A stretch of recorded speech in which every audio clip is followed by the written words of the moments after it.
Bonjour tout le monde, il y a peu j'ai fait une petite apparition dans la série du Parisien, Biclou, où je parlais des dashcams.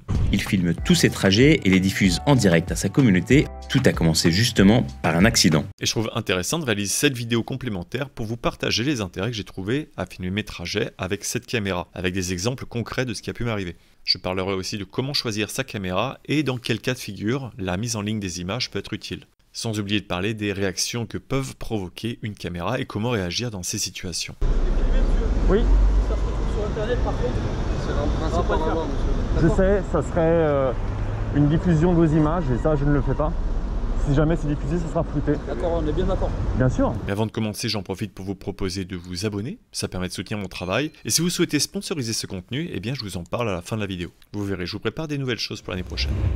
Pour savoir ce que vous pouvez filmer, il est important de refaire un petit point rapide. Le premier, c'est que vous avez le droit de filmer tout le monde tant que vous êtes dans un lieu public. Dans ce cas de figure, vous n'avez pas besoin de l'accord des personnes pour pouvoir prendre une vidéo. Et si c'est dans un lieu privé, vous devez avoir l'accord du propriétaire des lieux et des personnes que vous filmez. Et le second point, c'est si vous souhaitez publier vos médias sur les réseaux sociaux. Il ne faut pas que vos images risquent de porter atteinte à l'honneur ou considération d'une personne. Voilà, c'est tout simple, c'est tout ce qu'il faut retenir. En France, il n'est donc pas utile de flouter tout le monde, faites-le uniquement si vous avez le moindre doute. Et sur YouTube par exemple, l'avantage c'est que vous pouvez flouter après publication. Mais là attention, si des personnes récupèrent votre vidéo originale non floutée, ils pourraient la rediffuser sur d'autres réseaux et vous pourriez être considéré comme responsable. Donc faites attention à ce point. Par rapport à cette fonction YouTube de floutage après publication, j'avais pu l'utiliser par exemple pour la vidéo Bouge ou je te bouge, qui était d'ailleurs la première vidéo virale de ma chaîne, et je m'étais rendu compte finalement après coup que flouter c'était une bonne idée. Car la personne s'était reconnue et avait menacé de me poursuivre. Mais après lui avoir rappelé tous les faits auxquels elle s'exposait si jamais elle portait plainte contre moi, on a fini par trouver un terrain d'entente assez rapidement. Pour la vidéo dans laquelle j'étais agressé, c'est la même chose. Dans un premier temps, j'avais publié la vidéo non floutée, ce qui a par contre, dans ce cas-là, aidé à retrouver l'auteur des faits, et ensuite j'ai tout de suite flouté la personne dès qu'elle a été reconnue. Pour d'autres vidéos, je vais flouter par simple demande. Par exemple, dans cette vidéo, le protagoniste était reconnu et m'avait simplement demandé de le flouter, chose que j'ai tout de suite fait. De toute façon, dans mes vidéos, ce qui m'intéresse, ce n'est pas la personne qui est filmée, mais plutôt la situation pour pouvoir en tirer des conclusions ou éviter qu'elle se reproduise. Donc que la personne soit floutée ou non, ça ne change pas finalement la valeur du contenu. Ça finalement, c'est pour les floutages de personnes, enfin plutôt les visages. Pour ce qui est des plaques d'immatriculation, là la CNIL les considère comme des données personnelles, et donc il faudrait les flouter. Mais ici c'est un petit peu particulier parce que la plaque d'immatriculation ne permet pas d'identifier le chauffeur, mais uniquement le propriétaire du véhicule. Et c'est d'ailleurs un argument qui est soulevé par de nombreux chauffeurs, car en cas d'infraction, si rien ne permet d'identifier le chauffeur au moment de l'infraction, eh bien rien ne prouve que c'est le propriétaire du véhicule qui était au volant. Et donc celui-ci n'écopera que d'une simple amende, mais pas de perte de points. Et de plus, uniquement la police a accès aux informations personnelles rattachées à une plaque d'immatriculation. Et enfin, pour l'argument de la doublette, c'est-à-dire créer une fausse plaque d'immatriculation à partir d'un média, il faudrait être franchement idiot pour endosser la plaque d'immatriculation d'une personne qui commet des infractions. Enfin, je dis ça, je dis rien. Bon, maintenant que vous connaissez un petit peu mieux vos droits, comment réagir face à une personne qui vous voit filmer? Dans un premier temps, ne niez jamais que vous êtes en train de filmer. Ça m'est arrivé plusieurs fois. Qu'on me le demande, il faut juste être droit dans ses bottes et on n'a pas besoin de le justifier finalement. Vous filmez là? Ouais. Ouais, bah vous filmez s'il vous plaît. Non. Comment ça? Le droit à l'image, vous connaissez? Oui. Ah, ça vous dira pas ma tête. On peut simplement rappeler les deux règles. Je suis dans un lieu public et donc j'ai le droit de filmer tout ce qui est autour de moi et de rassurer la personne qu'en cas de diffusion, eh bien vous ne diffuserez pas n'importe comment. Je ne diffuserai jamais la tête d'une personne sans la flouter. Ok, y a pas de problème. Vous la flouterez ou masquerez. Mais attention, si la personne sait qu'elle est filmée et ne vous dit rien contre ça, ça ne vaut pas non plus bon pour accord. Mais comme expliqué plus tôt, si les images ne portent pas atteinte à la personne, dans ce cas-là, pas de souci. Pas de problème. Passez une bonne journée et Merci bon à courage vous. pour l'accident. Oui, oui, Au revoir. Par contre, quand c'est dans le cadre d'un documentaire, d'un film, d'un reportage, là effectivement c'est mieux de confirmer à l'oral ou à l'écrit. C'est d'ailleurs souvent ce que demanderont les chaînes de diffusion parce que dans ce cas-là c'est très compliqué de modifier par la suite le floutage de la personne. Et enfin, quand vous filmez, mettre en valeur la caméra n'aide pas du tout. Au contraire, cela vient souvent envenimer les choses. J'ai eu le cas de figure plusieurs fois où il y avait des caméramans qui étaient avec moi et qui filmaient et qui se sont rapprochés trop finalement du sujet et donc ça crée des tensions, c'est vraiment pas à conseiller.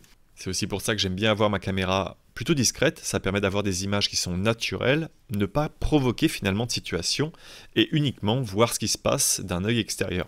Et en cas de conflit, c'est pareil. Ne cherchez pas à pointer votre caméra du doigt en disant voilà, j'ai la caméra, j'ai les preuves, parce que ça ne permettra pas finalement de résoudre le conflit qui est en cours. Ça va peut-être même pousser l'agresseur à vous arracher la caméra pour supprimer ces fameuses preuves. Gardez juste en mémoire que tout est filmé et que ça pourrait être un outil de taille par la suite pour montrer ce qui s'est réellement passé. En fait, dans l'idéal, agissez tout le temps comme si la caméra n'était pas là. Et justement, pour ce qui est de l'utilité de la caméra. Alors tout d'abord, elle ne se limite pas qu'aux cyclistes, elle peut être utilisée quel que soit votre mode de transport. D'ailleurs, j'ai effectué un sondage qui a majoritairement été rempli par des abonnés, et j'étais surpris de voir autant de diversité dans les modes de transport qui sont filmés par des caméras. Et à ce propos, certains assureurs automobiles proposent même une petite ristourne si vous utilisez une dashcam dans votre véhicule, car d'après eux, cela impacterait positivement la façon de conduire. C'est normal en Russie. Et là, finalement, on tombe sur un point psychologique qui est assez intéressant. Et je pense ici qu'il y a une différence à faire entre l'intention de me conduire quand on a une caméra, car finalement dans le sondage que j'ai fait, peu de gens pensent que ça modifie leur façon de conduire. Et ça le fait également pour moi. Au bout d'un moment, vous l'oubliez la caméra. Et donc vous n'allez pas forcément changer votre comportement par rapport à cette caméra. Ou peut-être au début, puis petit à petit l'oublier. Mais par rapport à ça, il y a un autre élément qui est également important, et c'est ce que j'avais répondu quand Yann m'avait posé cette question. En fait, c'est vrai qu'il y a un point aussi dont on n'a pas parlé, c'est que quelqu'un qui se filme, évidemment qu'a priori il va bien conduire parce qu'il se filme lui-même. S'il y a un accident, déjà si c'est lui qui en tort, forcément sur la caméra on le verra. Est-ce que ça c'est un sujet aussi important? Est-ce que tu peux nous dire aussi un peu deux mots là-dessus? Alors c'est un point de vue qui est très intéressant auquel j'ai pas forcément pensé, mais c'est vrai qu'en revisionnant les images, c'est très désagréable de se voir faire des infractions, de conduire n'importe comment.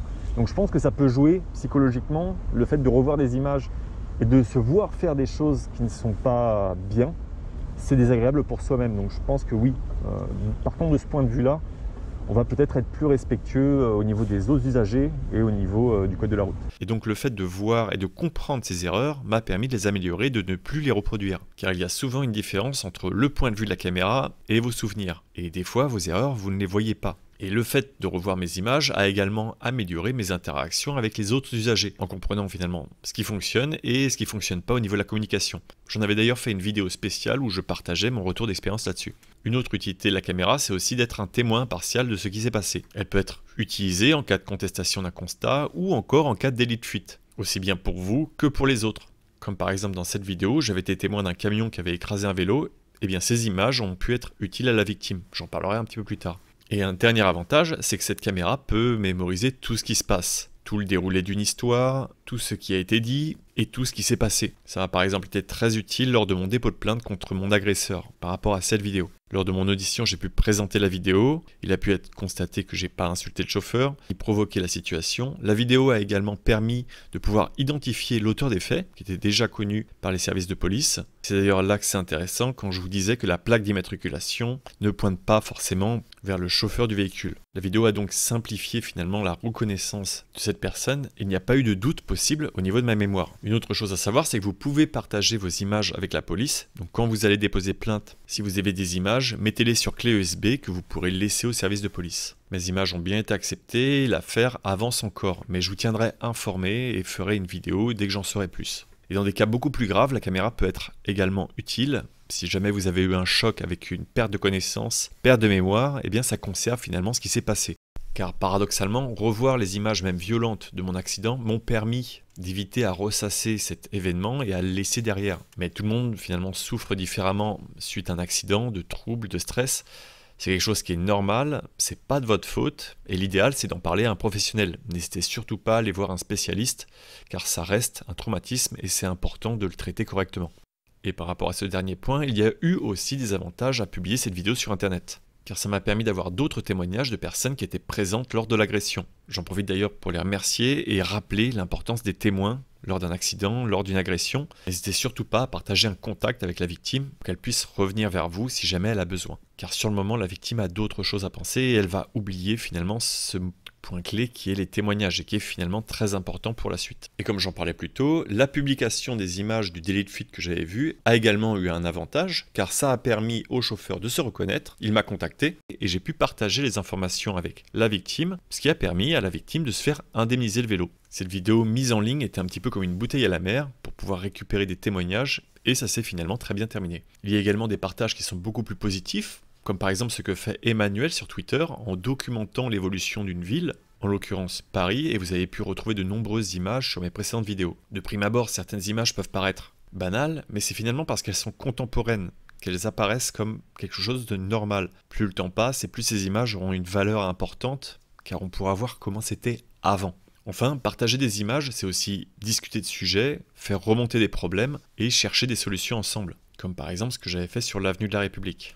Ces différents types de partage se retrouvent d'ailleurs dans le sondage, et c'est très important de pouvoir faire la part des choses, car ne partager que des images négatives serait très anxiogène, alors qu'au final, une très grande majorité du temps, tout se passe très bien. Et les problèmes ne sont que très localisés. Bon, maintenant qu'on a abordé tous ces sujets, si jamais vous êtes intéressé par une caméra, il est important de savoir bien la choisir.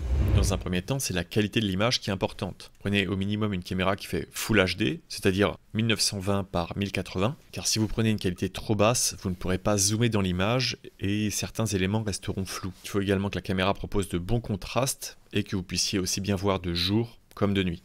Ensuite, si vous prenez votre caméra pour enregistrer des trajets à vélo, moto, trottinette, il faut vraiment prendre une caméra avec un stabilisateur, sinon ça sera vraiment très désagréable à regarder. Et avant de commencer à filmer, il faudra également penser à paramétrer votre caméra par rapport à la zone géographique où vous vous trouvez. Par exemple en France, je vous conseillerais de choisir PAL, et quand je vais aller par exemple à Taïwan, il faudra que je prenne NTSC. Ce petit détail permet d'éviter les scintillements de la lumière. Et dernier point par rapport au réglage, je filme en 50 images par seconde, car si jamais j'ai besoin de ralentir une scène, ça sera possible. En 25 images par seconde, ça créerait une saccade et ça serait impossible de pouvoir ralentir correctement la vidéo. Par rapport à la caméra, j'utilise une GoPro 7, je trouve qu'elle a une très bonne qualité de stabilisation, un bon son, mais il faudra penser à mettre une bonnette autour, parce que sinon vous allez avoir le son du vent, c'est horrible. Et sa fiabilité n'est plus approuvée par rapport au nombre de kilomètres que j'ai fait avec. Il existe bien sûr de nombreux autres concurrents, comme la DJI Osmo ou encore l'Insta360, qui ont des qualités de capture proches. Et si vous cherchez vraiment une première caméra, faites-vous la main sur une caméra d'occasion.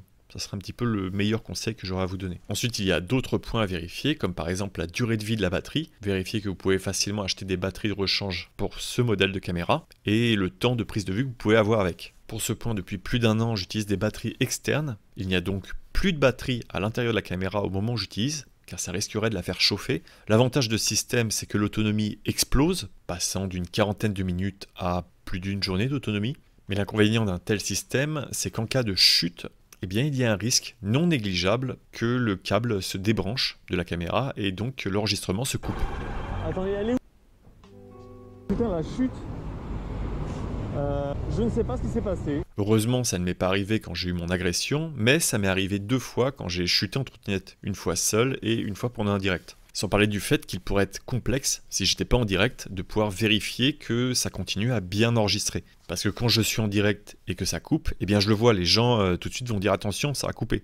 Alors que quand je suis pas en direct, eh bien il n'y a rien pour me le dire, et vu que la caméra s'est débranchée d'un coup brutalement, je n'ai aucune information qui me permet de savoir si c'est encore en train d'enregistrer ou non. L'avantage d'une batterie, c'est que généralement en fin de vie, eh bien elle vous alerte d'un dernier bip bip avant de mourir. Dans l'idéal, si vous enregistrez, essayez d'avoir un indicateur lumineux qui vous permette d'avoir une preuve que l'enregistrement fonctionne encore. Pour ce qui est de la position de la caméra, j'ai fini par la mettre sur le buste, ce qui en fait une caméra très discrète, et même les personnes qui sont habituées à l'image cherchent où aller cacher. Elle est où ta caméra? Elle est juste là. Bonjour à tous les artistes players.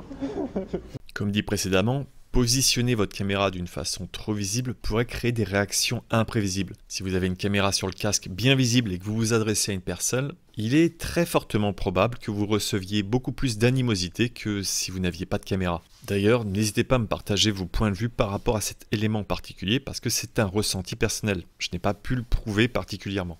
Et enfin, il y a la méthode d'enregistrement et de stockage. Vous pouvez choisir une caméra par rapport à sa facilité d'exporter les images pour pouvoir les publier, ou bien, si ça ne vous intéresse pas particulièrement, vous pouvez uniquement utiliser votre caméra comme une dashcam. Alors quand je dis dashcam, c'est que la caméra va automatiquement venir écraser les vidéos les plus anciennes par les vidéos les plus récentes. Vous n'aurez pas à vous prendre la tête, tout sera fait automatiquement et finalement vous récupérez les images que s'il se passe quelque chose. La plupart des caméras peuvent être reprogrammées pour faire ça, comme la GoPro, et il y en a qui le font de base, comme par exemple la caméra que m'a envoyée 2Cycling, qui est une caméra arrière, et c'est d'ailleurs parfait pour mon usage, car j'utilise rarement ces images arrière. À Paris, la plupart des choses qui arrivent, c'est finalement face à moi, mais avoir ce système de dashcam arrière est un plus, car il permet de couvrir tous les angles. Et l'autre avantage de cette caméra, c'est qu'on peut avoir automatiquement la date et l'heure sur les images. C'est une information très utile que j'ai d'ailleurs rajoutée sur mes lives. Et enfin, je continue à utiliser cette caméra parce qu'elle fait aussi lampe arrière et qu'elle a une autonomie de 8 heures, donc j'ai pas trop à me prendre la tête pour pouvoir la recharger. Après, je dois avouer que depuis que je fais du vélo, je ne me suis fait rentrer dedans que 2 fois. Une fois par un scooter vous avez pu voir la vidéo, mais on voit effectivement que ce qui se passe à l'avant. Et une fois par un automobiliste sur Gambetta, là à ce moment-là j'utilisais ma GoPro comme caméra arrière, ça m'a été utile finalement pour pouvoir illustrer ce que je disais. Mais je pense que ça dépend vraiment de l'endroit où vous circulez. Si c'est hors milieu urbain, je pense que le danger arrivera plus souvent de l'arrière que de l'avant. Parce qu'en ville, je me fais quand même rarement dépasser par les automobilistes. Et le dernier point, c'est les petits conseils finalement pour pouvoir partager quelque chose au niveau des logiciels de montage. Moi, j'utilise par exemple VSDC, qui fait très bien le taf, d'ailleurs toujours aujourd'hui. Je continue à l'utiliser. Alors j'ai payé une licence pour pouvoir l'utiliser de manière un petit peu plus professionnelle, mais il existe en version gratuite et je vous ai mis en description toute une liste de logiciels, comme ça vous aurez l'embarras du choix. Et la plupart des caméras comme GoPro, Insta360 ou DJI vous proposent directement des logiciels de montage avec leur caméra. Et pour ce qui est du floutage ou du chapitrage, YouTube fait très bien le travail, vous pouvez directement rajouter des sous-titres dessus et ensuite les exporter. Et c'est la même chose pour le floutage, vous pourrez ensuite exporter votre vidéo, même si elle est en privé. Et enfin, si vous me posez la question, est-ce que ça peut être intéressant de partager ces vidéos de dashcam sur internet? Eh bien, j'ai commencé comme ça finalement, sans réfléchir, en mettant d'abord quelques altercations, en essayant ensuite de comprendre pourquoi j'ai eu ces altercations, et en cherchant comment mon contenu pourrait aider les autres. J'espère que ce sujet vous a plu et que vous avez pu y trouver des informations intéressantes. Si c'est le cas, n'hésitez pas à le partager à vos amis qui se poseraient des questions sur les dashcams et leur intérêt. Je tiens à remercier toutes les personnes qui me soutiennent sur Utip, Tipeee, Twitch et YouTube. Et comme je vous le disais au début, j'ai rajouté sur Tipeee la possibilité de sponsoriser intégralement une vidéo. Donc n'hésitez pas à aller voir toutes les informations là-bas. Je vous dis à bientôt pour de prochaines vidéos et bonne route. Écoute, je trouve qu'on a déjà dit beaucoup de choses. Ok. Elle tourne encore, hein, c'est bon, ça clignote en rouge ou pas? Ouais. C'est encore en rouge. Faire quelques plans quand tu parles pas. Parce que Ok. quand tu roules comme ça. Après, c'est pratique avec le masque, tu peux couper comme Bah, tu c'est veux. ça, Hein. exactement. C'est pour ça que je me dis que c'est comme ça. Oh, tu me fais pas dire n'importe quoi. Non, mais au moins, tu vois, c'est des trucs. Du moment où Ah, c'est vrai que c'est le bon plan le masque, comme ça tu peux. Ouais, c'est le bon plan. Ah, c'est vrai que. Pareil, hein, tu veux pas un extrait de moi. Je t'inquiète. Mais c'est vrai que pour le coup, c'était plus simple quand il. Je vais juste garder ça pour l'outro. Non, mais quand les gens.